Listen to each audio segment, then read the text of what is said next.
and welcome to the Rogers Memorial Library. My name is Penny Wright, and some of you we know, and there are some new faces, so we're delighted to have every one of you here tonight. And we are welcoming back a gentleman who we've had twice before. He has come here when each of his books has come out. The first book was The Making of a Steinway, it was called Piano, The Making of a Steinway Concert Band.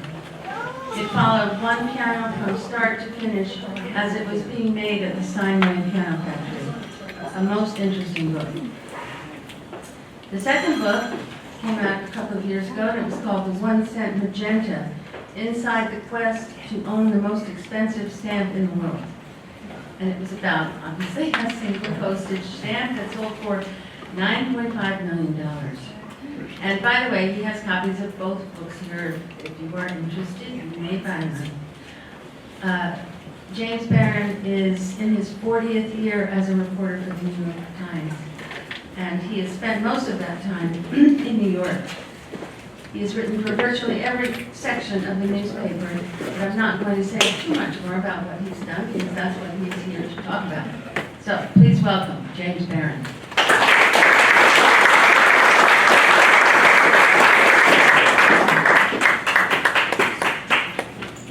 Thank you very much. It's good to be back at the Rogers Library. You know, when we moved the potted plant, it reminded me of, I think, of a line from the Nixon years when there was concern about wiretapping, and I think the line was, speak a little louder into the potted plant. So if you see me turning over there, instead of the microphone, that's why. I'm not going to start the way David Copperfield began, you know, chapter 1, I am born. This is about how I got from there to here. The New York Times covered my college graduation, and I didn't expect to be in the picture, but there I was. Now, by then I'd written articles for the Times as a campus stringer. Stringer is a term, it's one of those old newspaper terms that hung on. It was coined to refer to freelancers who were paid by the inches, measured with a piece of string that served as a tape measure. Or maybe not. If you look it up in the Oxford English Dictionary, it says simply, a stringer is someone who strings words together.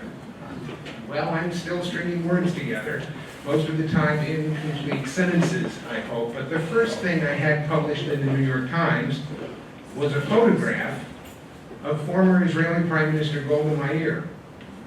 She'd been invited by the Venerable College Student Debating Society there.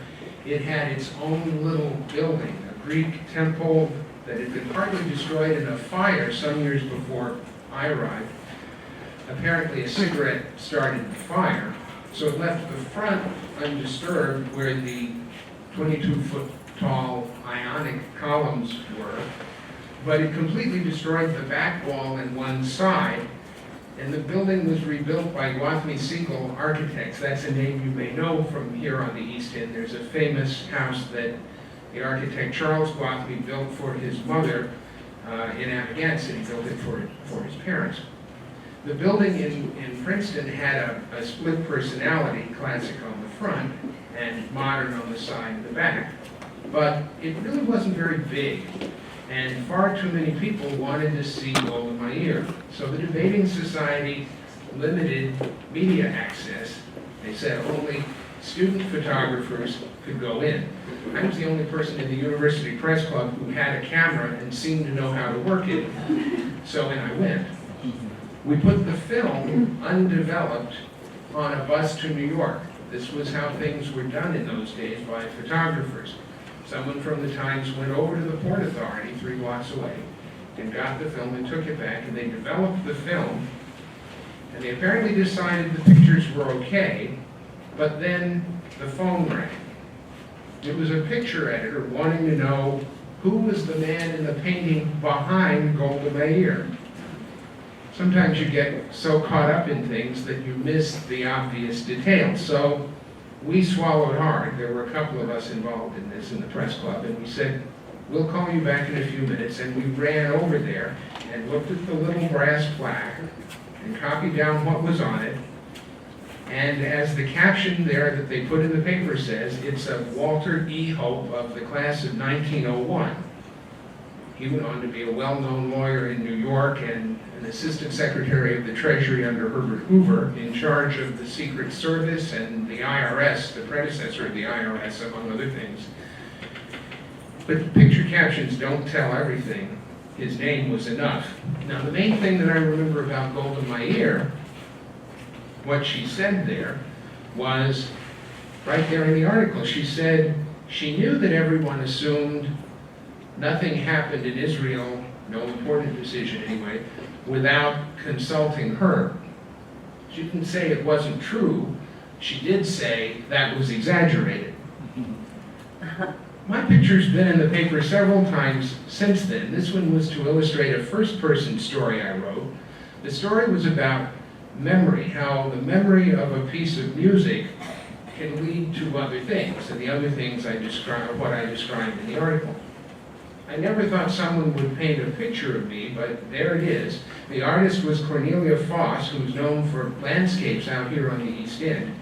And in a roundabout way, that painting happened because what I remembered, the music that I remembered, was a piece by her husband, the composer Lucas Foss, a piece I'd heard on the radio when I was in junior high or high school. What comes to mind, looking at that picture now, over there or on this monitor, is the Headless Horseman of Sleepy Hollow. But no reporters were harmed in the taking of that photograph, and as far as I can tell, my head is still attached. When I heard that 4 Weddings and a Funeral was being redone as a sitcom, I thought about calling this talk 3 Blackouts and 2 Hurricanes, because what I can tell you about them illustrates how newspapering and communication has changed in my time at the New York Times. And also I can tell you some stories about those stories that didn't get into the paper. In other words, something about the experience, what it was like to cover events that everyone in New York lived through and remembers. So on the night of July 13th, 1977, I went to work at 7:15 p.m. I was a copy person on the late shift. I didn't realize until later, much later, like over the weekend when I was preparing this talk, thinking about what to say, that on July 13th, 1977, I had been a full-time employee of the New York Times for exactly 1 month. Everything on a newspaper in those days played to the rhythm of getting the stories to the composing room by about 7:30 at the latest, so our dinner break usually came at 8, just to be on the safe side. That night I went down the back stairs and off to a bar across the street with another copy person. Now, she was wearing a Diane von Furstenberg dress.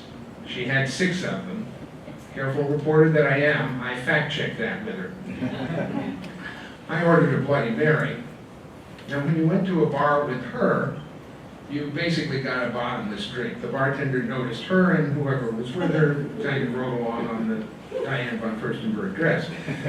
The refills came early and often. It's probably a good thing, considering what was about to happen, that I didn't gulp that Bloody Mary, and also that our dinner break was only 45 minutes long. Back at the office, when we got back, the editors were caught up in the usual last-minute frenzy. They were yelling for headlines, they were yelling for captions, they were yelling at each other, and after a while, through the powers of astuteness and observation that have gotten me where I am, I realized something was off. And then for a moment that was a little too long, the industrial strength lights in the newsroom seemed to flutter. I walked over to my coworker in her Diane von Furstenberg dress, and I said something like, "Did he make the Bloody Marys really strong tonight, or are the lights flickering?" Before I could finish the sentence, the lights went out there in the newsroom and everywhere else in New York. Before long, they were lighting the newsroom with candles, a candle on every desk. The joke was the candles were left over from the first big blackout 12 years before. They arranged to print the paper in New Jersey, where there was electricity, because in those days they printed the paper in the basement of the Times building. It was as dark as the rest of the place. But first, they had to have something to print, you know, the words. Well, I was told they'd head to Grand Central Terminal and interview people about, well, anything, where they'd spend the night if there was no 932 to Pelham or Poughkeepsie, or maybe what they remembered of the 1965 blackout, anything. I found a payphone. That's another way things are different now. We all have cell phones. And from the various payphones along the way, I called in material as I went along. The job of writing the main story fell to the guy there in the striped shirt, Robert D. McFadden. Now, if you've read the Times over the years, you've read Bob's stories. He's one of the all-time greats, he really is. In 1977, he was already on an extraordinary run as the reporter the editors knew they could count on for big stories. He went on to win a Pulitzer Prize in the 90s for, among other things, a striking and strikingly detailed profile of the Unabomber. Bob had been at home when this happened. It was his day off, and he was grilling hamburgers. And he'd watched the city go dark. It happened in chunks, as if dominoes were falling. And then he walked the 29 blocks from his apartment to the office, where he faced the challenge of making sense of the torrent of information that you're inundated with. That's kind of the refrain. You'll see it again as I go along here. Some of the rest of us faced the challenge of seeing the other people who dropped whatever they were doing when the lights went out and came in, like the usually formal, usually well-dressed, high-ranking editor who showed up in a Hawaiian shirt. A Hawaiian shirt, it still surprises me that he actually owned one. Bob made the point in a piece he wrote later on that we were lucky that reporters still used typewriters in 1977. New York remembers the summer of 1977 for so many things: the blackout, the Son of Sam shootings, and probably the line, "Ladies and gentlemen, the Bronx is burning," a line Howard Cosell apparently didn't say. But it was the last summer before the newsroom at the Times switched to computers, which would be useless in a power failure, as I realized 16 years later when the power went out in the middle of the day. This time, not just in New York, but across 8 states stretching as far away as Ohio. The Times had prepared for just such a moment. It had installed backup generators, but not at my own desk. So when the Metro editor walked over and said, "Want to write a story," which is all he said, that's what I remember about getting the assignment. When he said that, I tried to look cool, calm, and collected, and I probably very quickly said, "But how?" Well, they found a desk over in part of the room where the generators were working, and now it was my turn to make sense of the torrent of information that you're inundated with when it came in. So in that way, 2003 was really no different from 1977. It's the basic challenge of reporting, and that hasn't changed. About an hour into that, I had a surprise visitor. My wife, Jane, showed up. She's a cardiologist. She's here tonight. And when the lights went out in her office, remember this was in 2003, less than 2 years after 9/11, she decided that if it was terrorism, if the world was going to end, she wanted to be together. She knew where I'd be typing away. So she went out to hail a taxi. She's a New Yorker, so of course she's a champion taxi hailer. But there were no taxis. A woman who was driving was on the way to Times Square, passing through there, and offered Jane a ride, and that's how Jane got there. When she got to the front desk at the New York Times, the guards apologized to her. Apparently there were 2 backup generators, or more than one anyway, and the one that was supposed to power the elevators had failed, so she had to walk up to the 3rd floor newsroom and find me. We'll get back to Jane later on. As for the blackout, as I say, the power was out in 8 states, but it was on in Queens for some reason, And by that time, that's where we were printing the papers in a printing plant by the Van Wyck Expressway. I salute every time I drive by. And so that was pretty much how things unfolded that night. In 1977, I remember walking home with a coworker at 4 in the morning. In 2003, we went home in style in a stretch limousine that the Metro editor commandeered when we got down to 8th Avenue and turned the corner. There was a stretch, we took it home. The blackout of 2019 turned out to be less of a big deal than it seemed when it started. I was just settling in to watch the Mets, who the last I heard were ahead 4-1 today. Let's go Mets. The phone rang. It was the Metro editor. And he said, "You have power." And I said, "Yes, why?" On the Mets, they hadn't told us yet that there was a blackout, that apparently there'd been some sort of fire in a Con Ed substation and that a large stretch of the city was out. This is how things have changed since 1977, though, and even to some extent since 2003. We sent reporters out into the streets the same as always. We sent other reporters to call Con Ed. I called them myself. But I wrote the story from home. The material came in now not by phone. I didn't have to take it as dictation as in the past. It came in by email. It came in over the messaging app Slack. That's hard to say. It came in over the messaging app Slack. And I could have even written this story on my cell phone if I had to. I did that when I was sent off to cover the installation of the new Cardinal in Newark because I couldn't get my laptop to connect to the Wi-Fi there. But the main challenge, there's the refrain again, was the same as in 77 or in 2003, making sense of the torrent of information that you're inundated with. In one of the most connected places in the world, how much was really unplugged? Is this going to be a run of 77 when there was some looting, or in 2003 when mostly there wasn't? Those were the obvious questions. As I say, as always, the challenge was making sense of the torrent of information that you're inundated with. That was also the challenge when TWA Flight 800 crashed, not long after it took off from JFK. And it was also the challenge on September 11th. For me, that too was a lesson in how things have changed, or perhaps more precisely, how things were changing in journalism. The deputy managing editor assigned me to write a story for NewYorkTimes.com, for our website.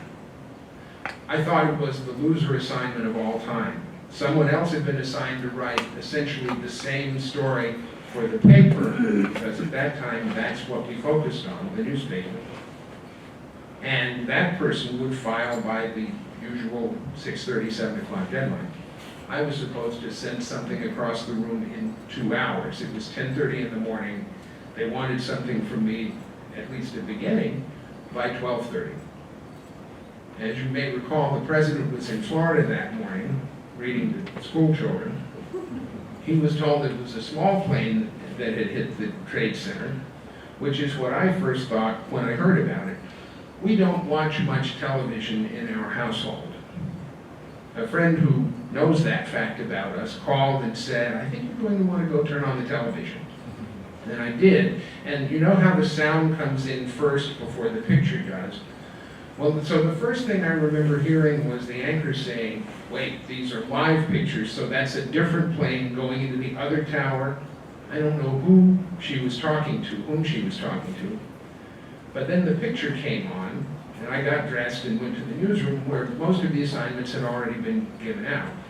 So when I was told to write this story for the web, the good news was I finally had something to do. The seemingly not so good news was it was for the web. I didn't realize it was more than just a big story. That's what I sent across the room. I still have the file that I sent. And I say it was more than just a big story because it was actually a moment in history. It was the first time we had done a live story for the web in real time. Most of the rest of the time, what you got during the day on nytimes.com were wire service stories of what we were going to put up in the evening when we filed the things that would go into the next morning's newspaper. The same story would go almost simultaneously to the web. They weren't there until about 8 o'clock at night. A couple of months later, the Times had a conference for editors. I flubbed my presentation because the same deputy managing editor who had assigned me to do this introduced me as a hero of 9/11. Now, I didn't see myself as a hero then. I don't see myself that way now. I did what I know how to do, which is write a newspaper story that we happened to publish in a different format, in the format that was the way of the future. And if you look at it now, we put things on the web as early as we possibly can. Much of what's probably going to be in tomorrow morning's paper is already up by now. It's almost 6 o'clock, unless it hasn't happened yet. That format has advantages that the old-fashioned newspaper format does not. One is you can add things to a story as things develop through the day and into the night. It's kind of like building a house. First you build the framework, the basic structure, and then if you need another floor or several new rooms, you can just build them in. I added a lot on September 11th and the other days as the week went on. There's how it all looked by the end of the first day and then by the end of that week. A month later, I realized it wasn't a loser assignment at all. I went to cover a book party at Peter Jennings' house, the ABC anchor. All of the other network anchors were there, and so was Walter Cronkite in retirement. And so many of the television people told my wife they had read what I'd been writing that week. This was a relief to Jane. She had very graciously said nothing, but she'd been reading the paper the whole time and wondering, where was I? What had I been doing down there at the office anyway? You know, was I going in? Was something funny going on? And so that kind of validated, I guess, that what had been going on there. One takeaway from that party was newspaper websites were supplanting wire services as the most current sources of information for the television anchors and producers who had their own reporters out in the field after all. But they had the same insatiable curiosity and the same healthy competitive insecurity that all journalists have. So they wanted to know, is there anything somebody else has that we don't have? And that's how they were finding it out. Now about those hurricanes. Irene in 2011 turned out to be pretty much of a rehearsal for Sandy in 2012. One of the takeaways from Irene was they could close the subways, which I don't think they'd ever done before. That let them move subway cars to higher ground underground, where the water was not supposed to flood. Sandy was a more destructive storm as far as New York was concerned, and we've gotten a little ahead, in part because it didn't turn and go farther inland as Irene had. As always, we were faced with making sense of the torrent of information we were inundated with. For that story, we had to make sense somewhat faster than we first thought. That story appeared on the first page of the Sunday newspaper. The deadlines on Saturday are earlier than on weekdays, and on Friday, when the editors had planned all of this, they intended to have a completely different story to go in that place as a kind of a placeholder while our reporters were out doing what reporters do, gathering material on people, going back into their apartments for the first time, officials talking about the cleanup and how much money it was going to take, whatever else came along. That was what we expected the torrent of information to be about. I was the one who was going to be inundated.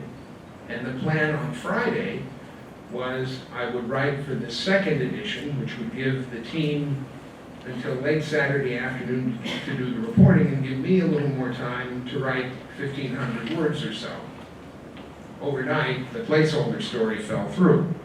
So by Saturday morning, when I walked in, I was writing the lead story for the first edition. This meant I'd have to have something to hand in by noon, 4 hours later.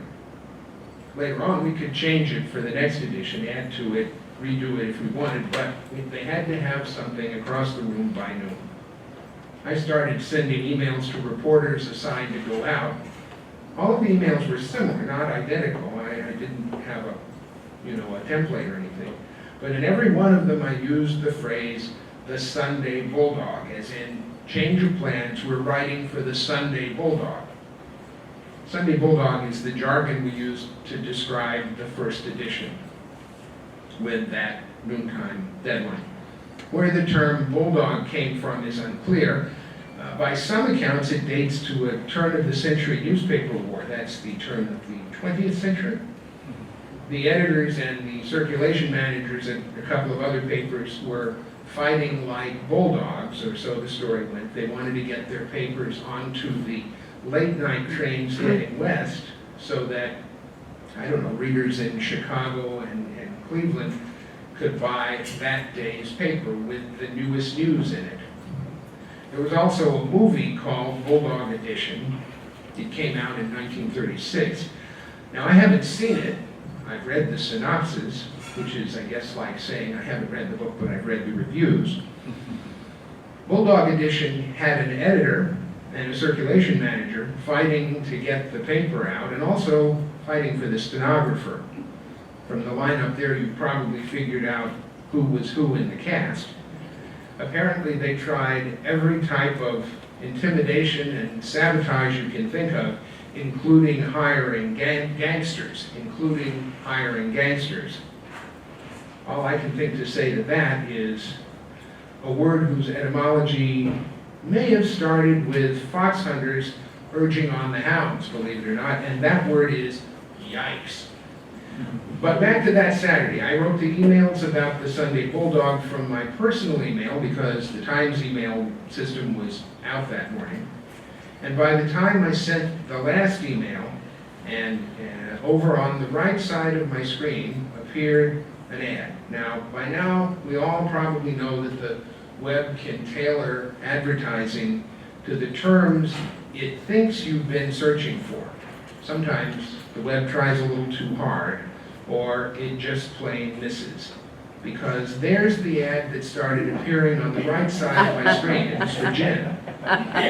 This was a British brand I'd never heard of, but those ads were persistent. They kept popping up.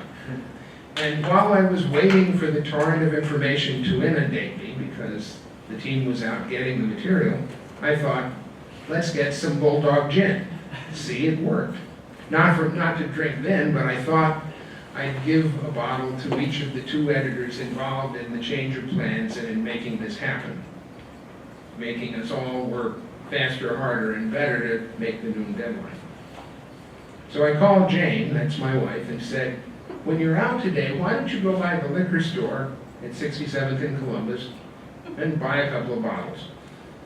Jane cleaned them out. She bought the entire supply of Bulldog gin, which was 4 bottles. One of them, I gave them to the editors. One of them put it on her bookshelf where she keeps totems that I think she really prizes. There's also a replica of the Citgo sign near Fenway Park in Boston. She's a big Red Sox fan. But there's a footnote here. A couple of weeks later, a patient of Jane's came into her office, and somehow in the course of the examination, they got to talking, and she started telling the story of the Bulldog gin, and he said he was the distributor for it. He bought those ads. It's a small world after all.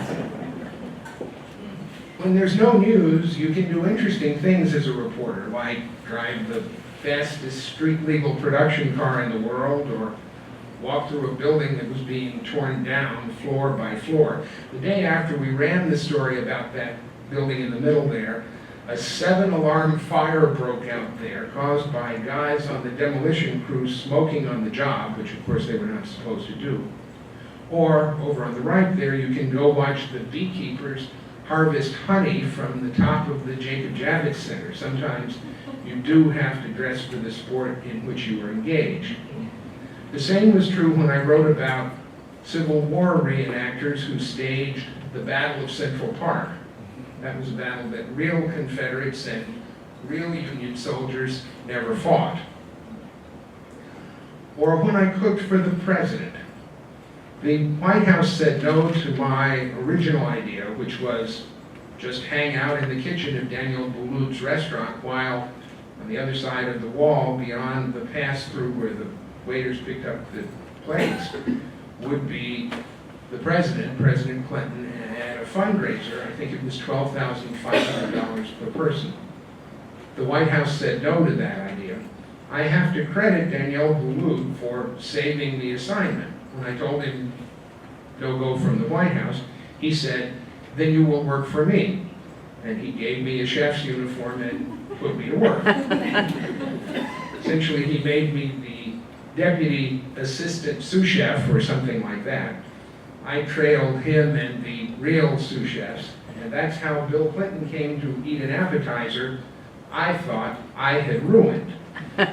It involved making lobster salad. I copycatted my way through placing the lobster on the little bed of avocado.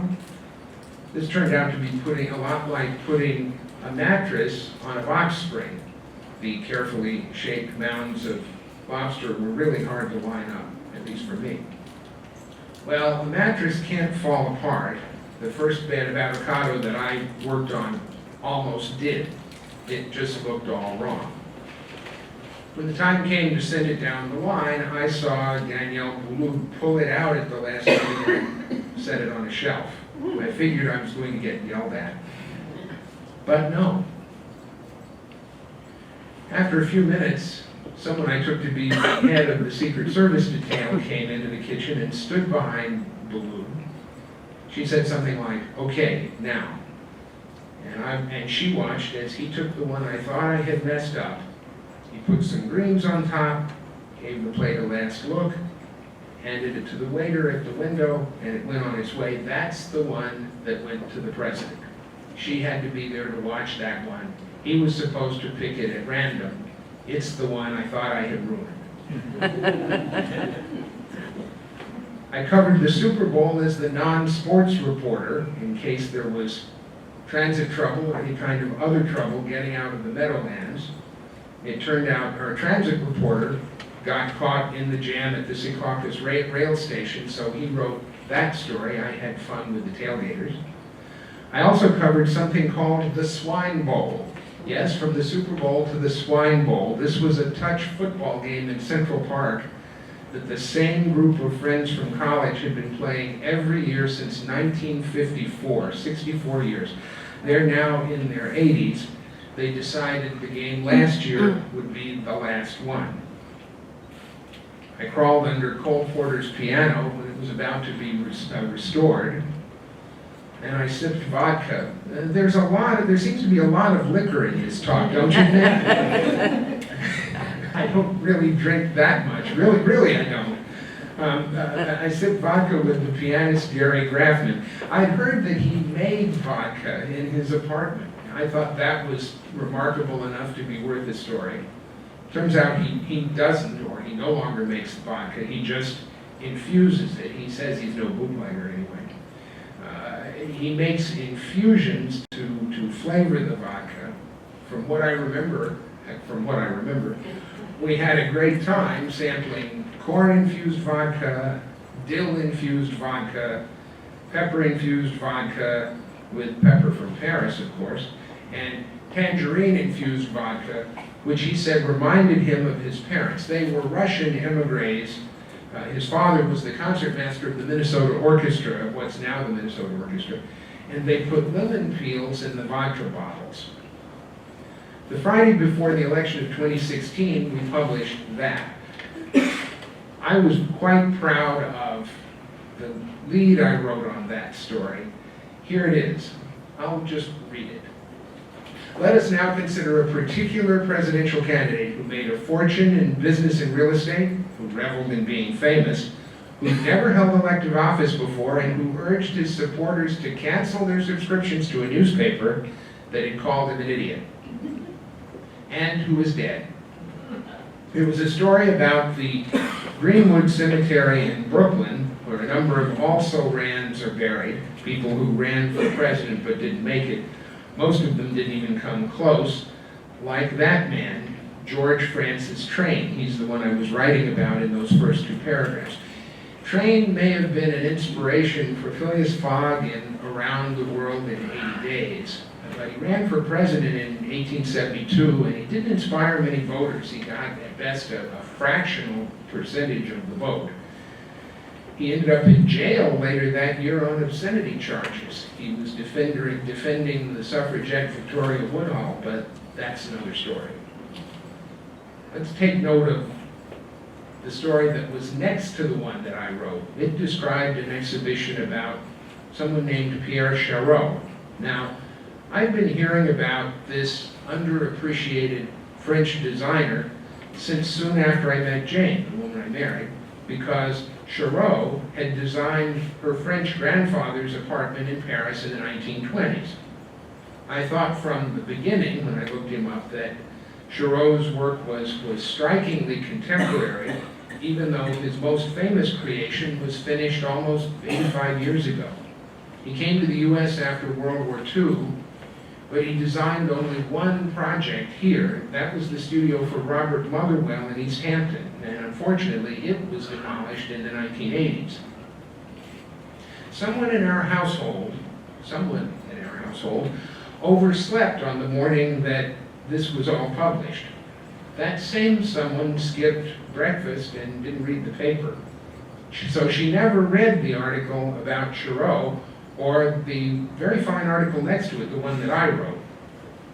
Then she heard about the Charot exhibition a few days later. We went to a party and someone was talking about it. So a few days after that, I said, we should go and see the Charot exhibition.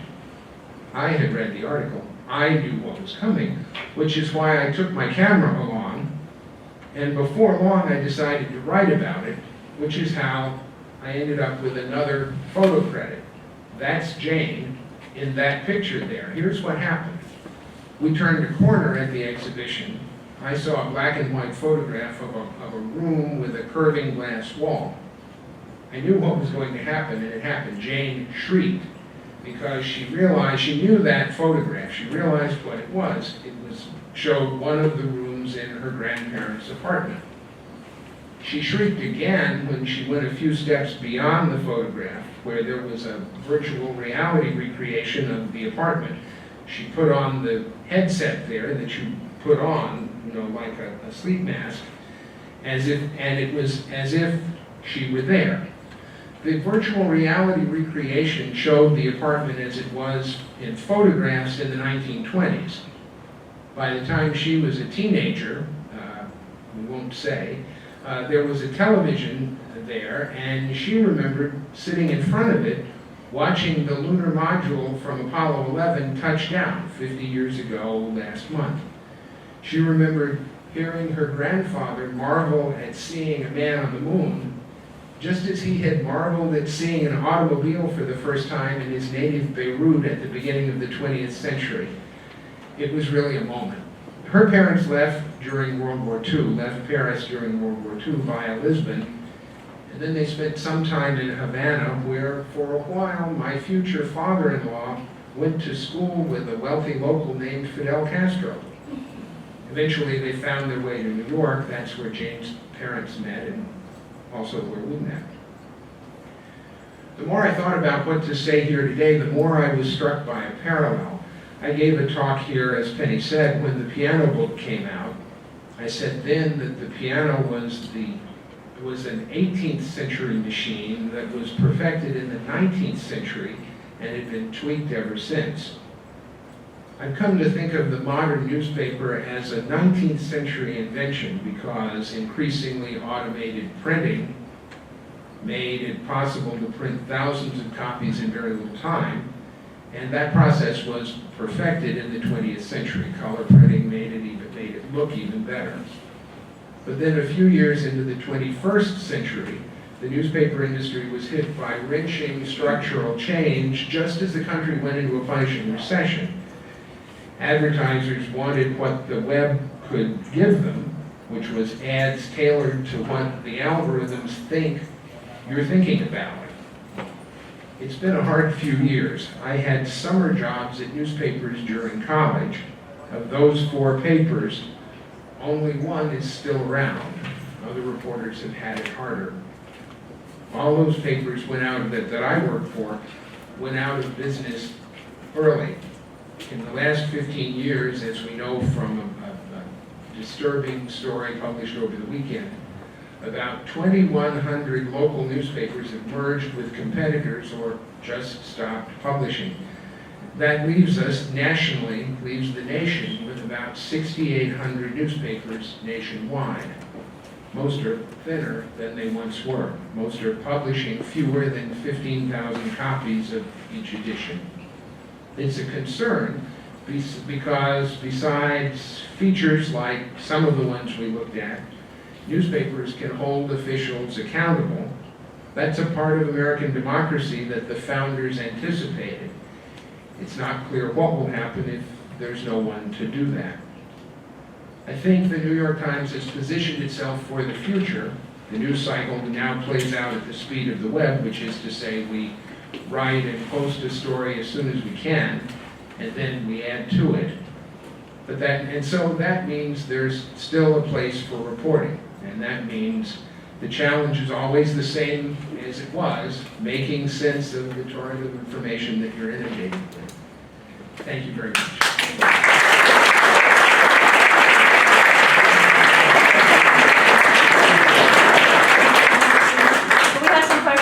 Sure. I got a few questions. Why did the I'm sorry, could you repeat the question? The question is, why did the telephones work during the first blackout? I can't tell you exactly, although I tried to do that story in I think 2007. It has something to do with the way the power came from the phone company and storage batteries, and what one of my friends who's a singer calls the B-flat hum of the universe. Either that blackout or I think more likely the 65 blackout, he went to make a phone call, not realizing the power was out, I guess, in his apartment. I guess he didn't have any lights on. And he picked up the phone and put the phone to his ear and thought, the dial tone is flat. You know, it as in it was down a note or so. So instead of calling whoever he was calling, he called the operator. Now, if I hear when he tells this, and he tells it in a way that's much more funny than I'm about to, I'm picturing Ernestine from Rowan and Martin's Laughing as the telephone operator, Lily Tomlin, trying to explain to her that something was wrong, and she had no idea that anything was wrong. And all of a sudden, apparently, the lights went out in whatever central office she was in, and she said something like, "Sir, something has just happened." And, you know, that's what it was. There were storage batteries, and the way the system worked, there was some sort of delay, so it kept functioning for some time. The phones at the New York Times worked, but the ringers didn't ring. So the woman in the Diane von Furstenberg dress was assigned to sit at the Metro desk and answer the phones, which meant she had to push the button on the phone when she finished one call, just push a button and see if someone was there. There was no way to know. The ringers didn't work. Second question. Second question. Something that I find just really hard to. He's struggling with the words here. Oh, I'm sorry. No, I'm repeating, I'm trying to repeat the question in real time. Okay, I'll speak louder. The New York Times and ABC News, which, full disclosure, I worked at ABC at the time, during the run-up for the election, candidate Trump would constantly be talking to like George Stephanopoulos or somebody at the Times, and he would say things like, "I have heard," or "people are talking," and not once does George Stephanopoulos who, what, when, where, why. And the New York Times did the same thing. Constantly did the same thing. Just, I want to go somewhere with this. And today, in the lead story in the New York Times, it says how terrible these strategies are.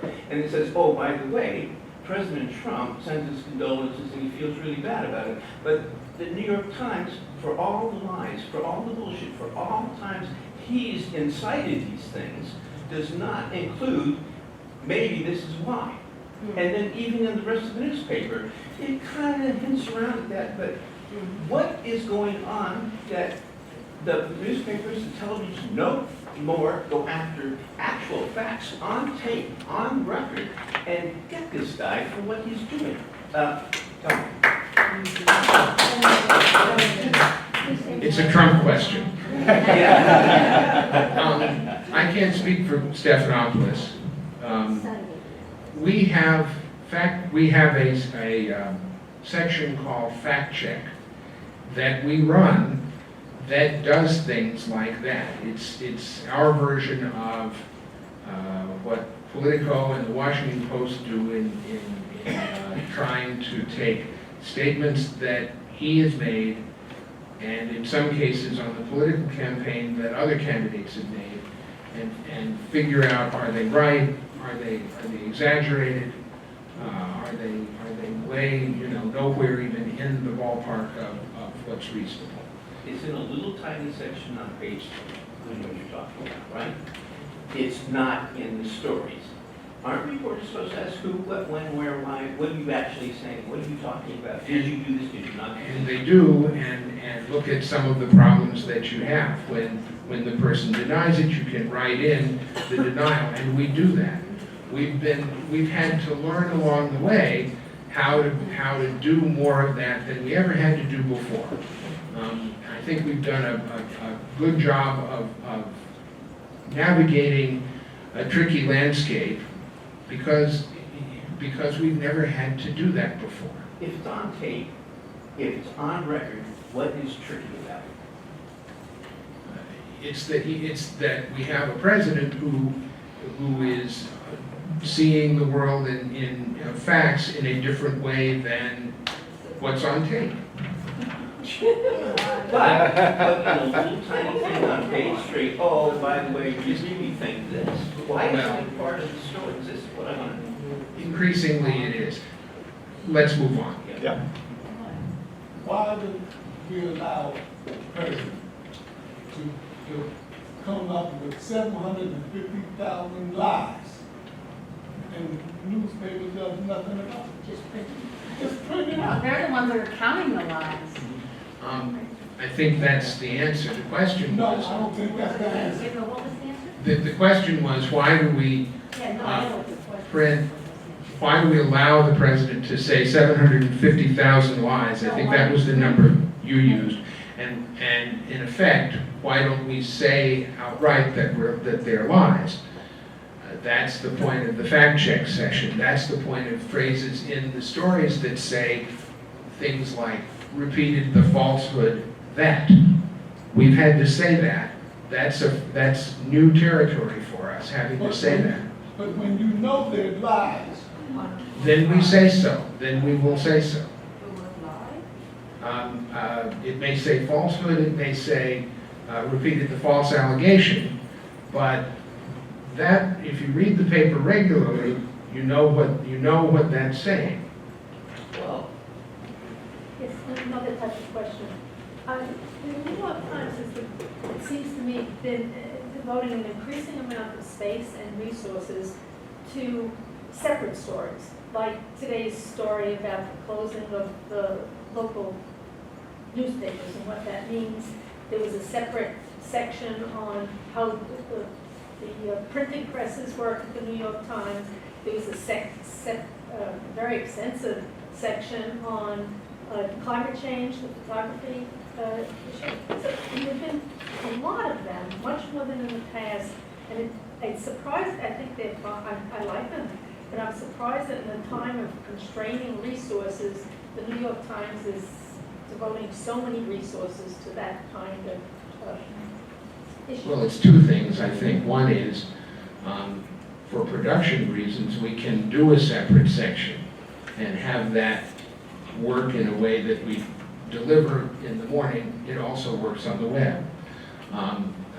Separate from that, we're going in the other direction. We're investing in the product, if you want to call the journalism the product, and continuing to do stories. So we'll go and spend the time to look at one local newspaper, as that section did, a newspaper that went out of business, and then pull back from it and try to put it in the context nationally of what's happening with journalism.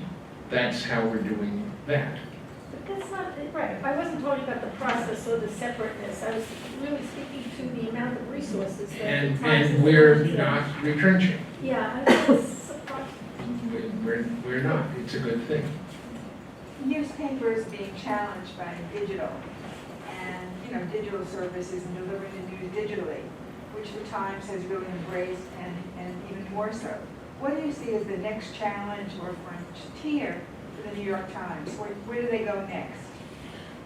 For the moment, my answer is we keep doing what we're doing and we see where it's going.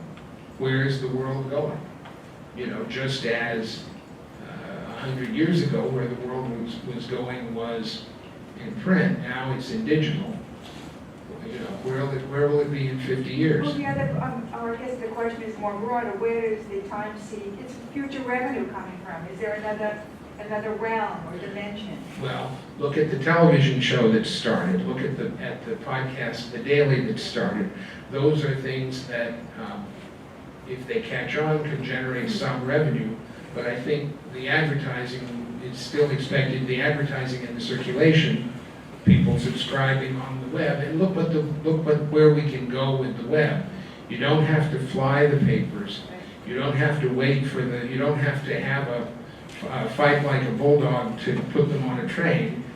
You can get to India and Russia and places, huge countries with huge populations. That's why I was thinking of those two, where people can read and subscribe. Penny? All right, so I've been a faithful New York Times home delivery subscriber for 40 years, and I'm always worried about the print ending or home delivery ending.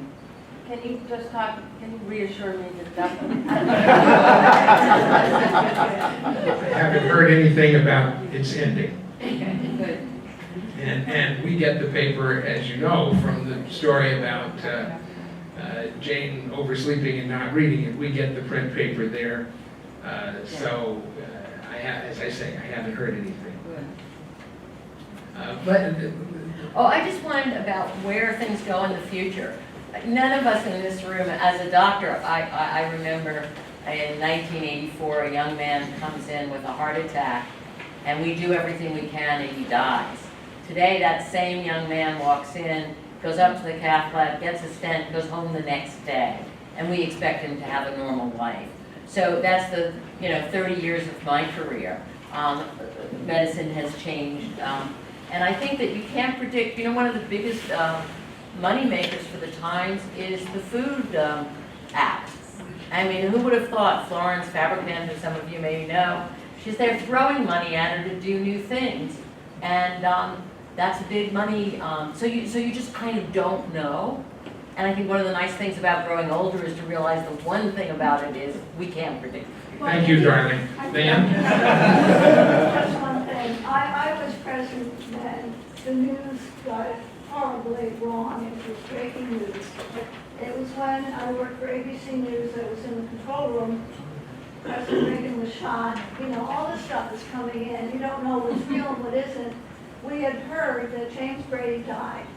And we put up the whole thing, a banner in black saying, James Brady, born such and such, died that day. And when Frank Reynolds, who was anchoring, we found out it was wrong. I remember this moment. I was watching. It was awful. Yeah. He cracked up. And he started to cry, and he was banging his fist on the desk. And he said, let's get this right, goddammit. And then my boss had to call Ted Koppel to get him out of the anchor chair. That was, I'll never forget. Yeah. I was watching, I remember that. I think also when it came back to him, he was on the phone and he slammed the phone down. Yeah, a lot of slamming. Yeah. So, I mean, it can happen, and there's pressure, and